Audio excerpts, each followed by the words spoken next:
Oke, assalamualaikum warahmatullahi wabarakatuh. Perkenalkan, nama saya Indra Kirana. Di sini saya akan memaparkan materi tentang hukum acara peradilan tata usaha negara, yang dimana dosen pengampu saya adalah Ibu Wina Charlita. Oke, teman-teman semuanya, pada pertemuan kali ini saya akan menjelaskan mengenai para pihak di PT UN. Apa yang dimaksud dengan para pihak? Para pihak ini ada subjek sengketa tun. Di dalam subjek sengketa tun ada penggugat dan tergugat, di mana yaitu penggugat yaitu orang atau badan hukum yang merasa kepentingannya itu dirugikan atas keputusan tun itu sendiri, sedangkan untuk tergugat yaitu orang atau badan hukum yang mengeluarkan keputusan tun itu sendiri. Nah, di dalam subjek sengketa tun itu ada objek juga. Objek gugatan dalam tun ialah yang akan digugat itu hanya jabatannya saja, bukan pribadi orangnya. Maka dari itu tidak dibenarkan menulis nama pribadi dalam gugatan, sebab yang digugat hanya jabatannya saja. Terus siapa yang harus dijadikan tergugat? Untuk mengetahuinya, kita harus mengecek atau periksa sumber kewenangan pejabat yang menandatangani keputusan tun yang digugat tersebut. Sumber kewenangan itu terdiri atas 3, yaitu atribusi, delegasi, dan mandat. Apa yang dimaksud dengan atribusi? Atribusi adalah wewenang yang langsung diberikan atau ditentukan oleh peraturan perundang-undangan. Sedangkan untuk delegasi atau pelimpahan wewenang yang berlaku selamanya. Terus memberi delegasi tidak mencampuri pelaksanaan tugas penerima delegasi, dan tanggung jawab diberikan pada penerima delegasi. Terus ada yang ketiga, itu ada mandat. Mandat itu bukan pelimpahan wewenang berlaku sementara. Terus pemberi mandat dapat mencampuri pelaksanaan tugas oleh penerima mandat. Mandat bertanggung jawab pada pemberi mandat.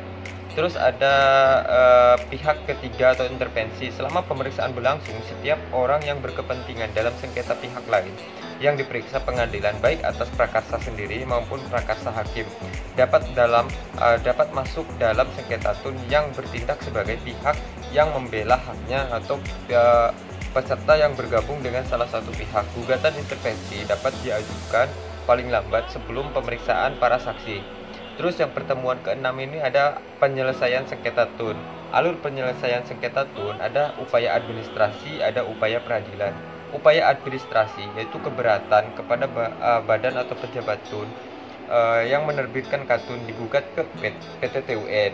Terus ada B, banding administratif kepada atasan atau instansi yang lebih tinggi yang mengeluarkan katun gugatan ke PT TUN. Terus ada upaya peradilan, PT UN atau banding kasasi. Terus ada PT TUN atau kasasi. Karakteristik PT TUN, salah satu unsur PT TUN adalah pihak-pihak, dan salah satu pihak itu adalah badan atau pejabat tun dalam kedudukannya bertindak berdasarkan wewenang yang diberikan oleh Hatun Han. Dia dalam menjalankan tugasnya pelayanan umum. Di muka PT TUN, para pihak yang berperkara mempunyai kedudukan yang sama.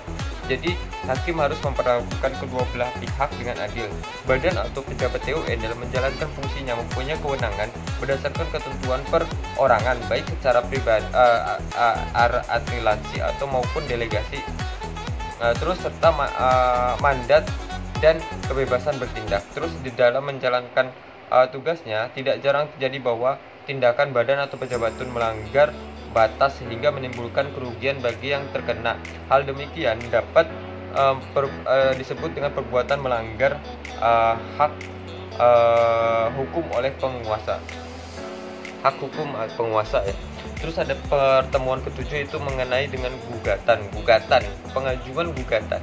Gugatan adalah permohonan yang berisi tuntutan terhadap badan atau pejabat tun dan diajukan ke pengadilan untuk mendapatkan keputusan.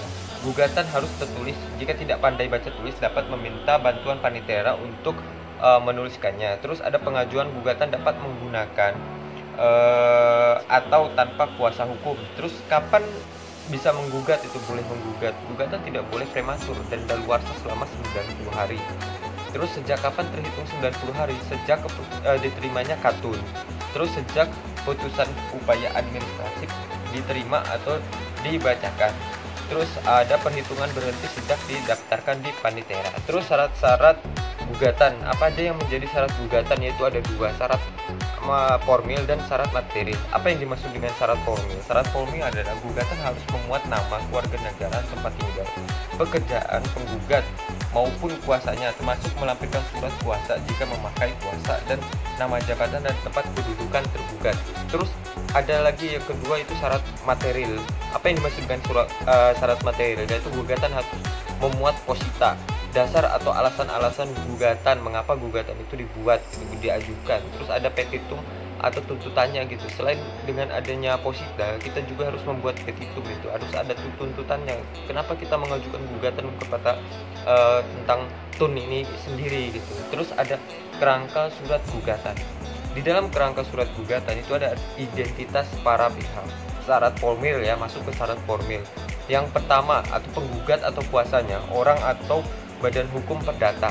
Terus yang kedua ada tergugat, jabatan yang mengeluarkan katun, kedudukan hukum, badan atau pejabat tun atau kuasanya. Terus ada lagi tentang posita atau gugatan ya. Posita masuk ke gugatan itu. Di dalam posita juga ada tuntutan, petitum, terus ada penutup terakhir ya.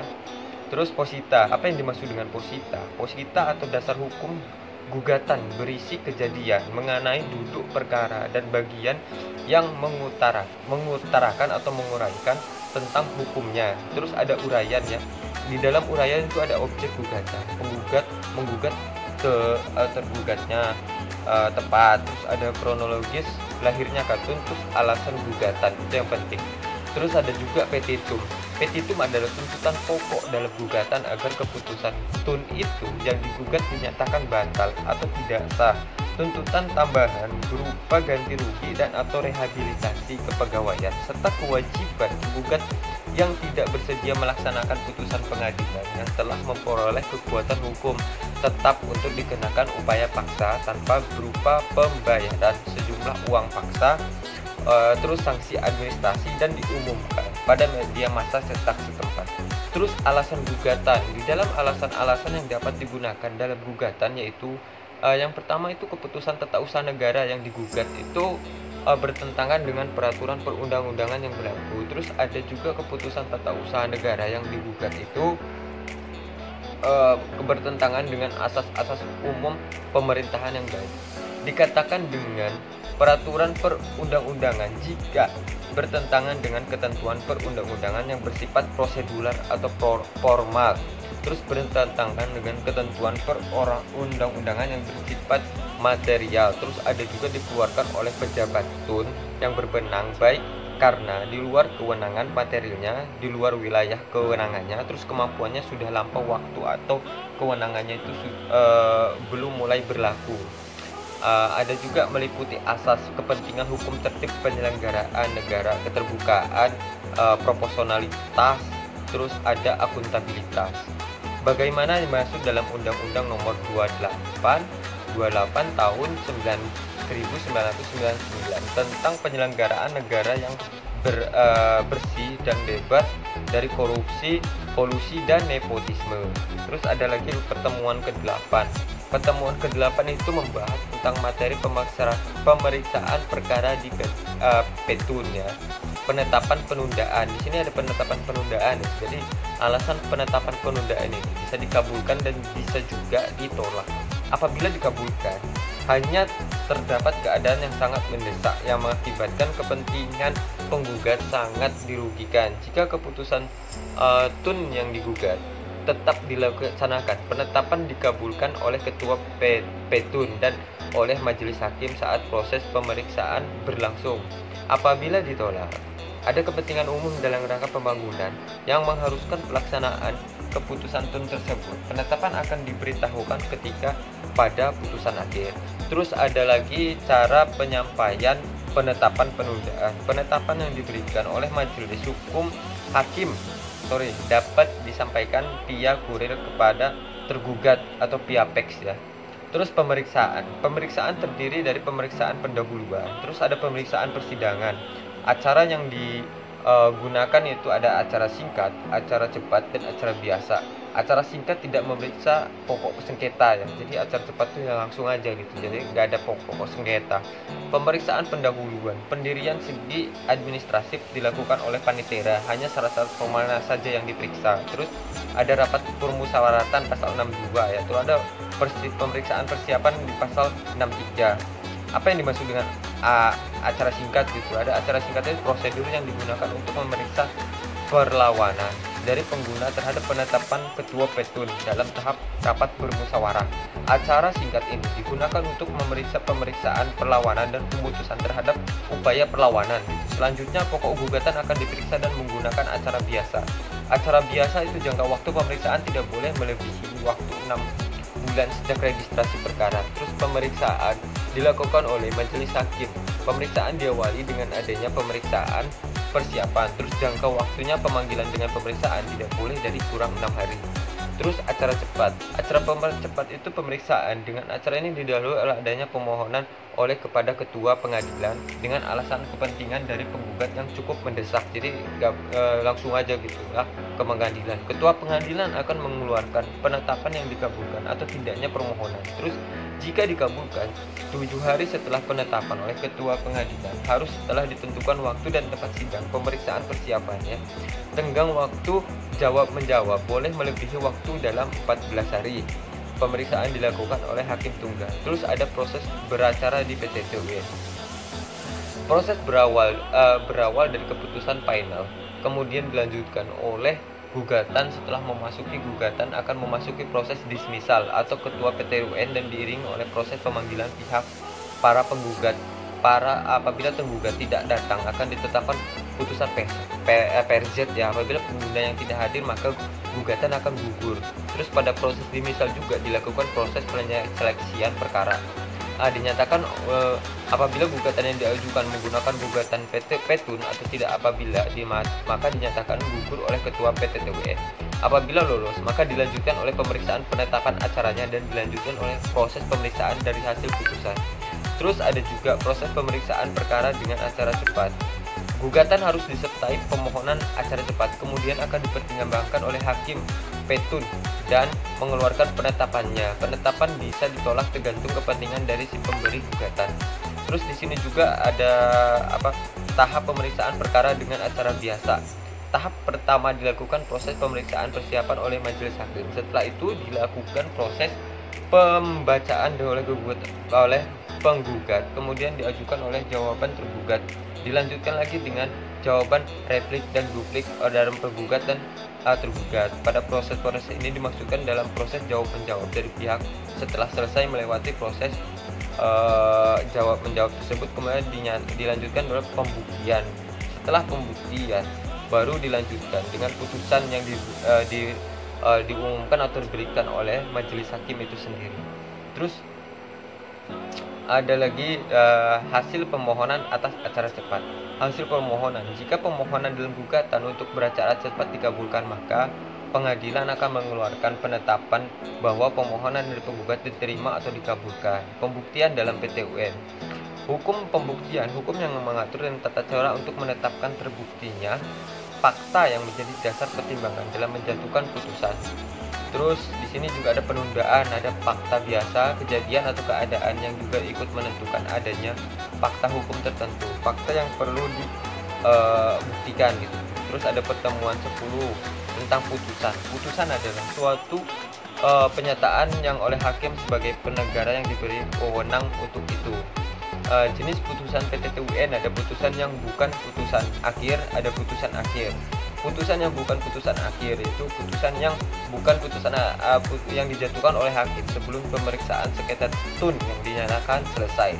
Tujuannya untuk memungkinkan atau mempermudah perlanjutan pemeriksaan sengketa tun di sidang pengadilan. Terus ada putusan akhir. Di dalam putusan akhir ada itu putusan yang dijatuhkan oleh hakim setelah pemeriksaan sengketa tun selesai yang mengakhiri sengketa tersebut pada tingkat pengadilan tertentu. Terus di dalam putusan akhir itu ada gugatan ditolak, gugatan dikabulkan. Jika gugatan dikabulkan maka disertai dengan pencabutan katun yang bersangkutan atau pencabutan katun yang bersangkutan dan menerbitkan katun yang baru. Terus ada pembukaan ya. Pembukaan itu ada putusan dan penetapan nomor perkara, irah-irah demi keadilan berdasarkan ketuhanan yang Maha Esa. Terus ada identitas penggugat dan tergugat dengan kuasa hukumnya. Terus di sini juga tentang duduknya perkara. Berisi mengenai keputusan tun yang menyebutkan tentang duduknya perkara diisi dengan uraian singkat yang berasal dari gugatan, jawaban replik dan duplik atau alat-alat buktinya.